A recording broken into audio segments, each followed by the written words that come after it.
كما راكم تشوفونا متواجدين هنا في الملعب مباراة اليوم ما بين المنتخب الجزائري والمنتخب السوداني. احنا حبايبنا السودان والله نشتيه من ضربة مباراة تاع مصر، وراه السودان في القلب. درمان تشهد لنا، ونظن باللي السودان اليوم راهو ضيع المباراة. ضيعت المباراة.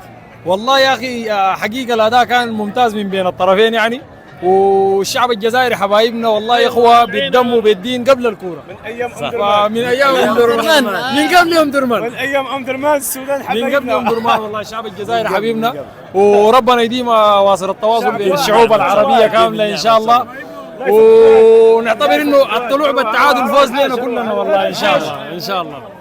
هذا الحاج ابقوا معنا. تفضل الحاج كلمه. والله تحياتنا لفريق الجزائر، اخوه واشقاء، والعلاقه دي علاقه متينه من بدري يعني. صحيح. فاكرين مباراه الجزائر ومصر، عارفين الحاصل. والله احنا نحبوكم من زمان، وزدنا حبيناكم من 2009 في المباراه تاع ام درمان.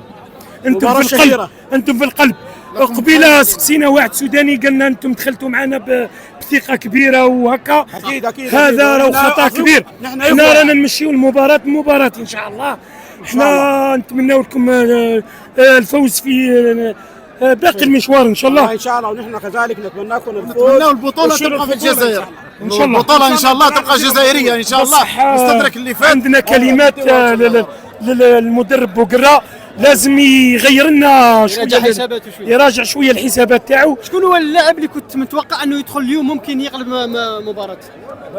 باي منازع ياسين ابراهيمي خبره كبيره ضيعناها اليوم بسبب تهور ادم والناس.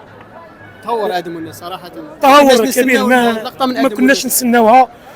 فيها خير. انا بالنسبه لي التعادل تاع اليوم في خير، طعم الفوز، لانه السودانيين ضيعوا الثلاث نقاط اليوم. احنا باذن الله جايين من اجل الحفاظ على اللقب، والعربوشه بربي ان شاء الله راهي تروح معنا ان شاء الله. ان شاء الله. حظوظ المنتخب السوداني في هذا والله يا اخي نحن نتمنى نمشي بعيد ان شاء الله في هذه المناسبه باذن الله. حظوظ المنتخب الوطني. هذا حظوظ المنتخب والله. لقب ولا غير. اللقب ولا غير. حنا محاربي الصحراء. لما 1 2 3 فيفا لالجيري كي نتكاليفاو الدوزيام تور ونهضروا على اللقب حنا.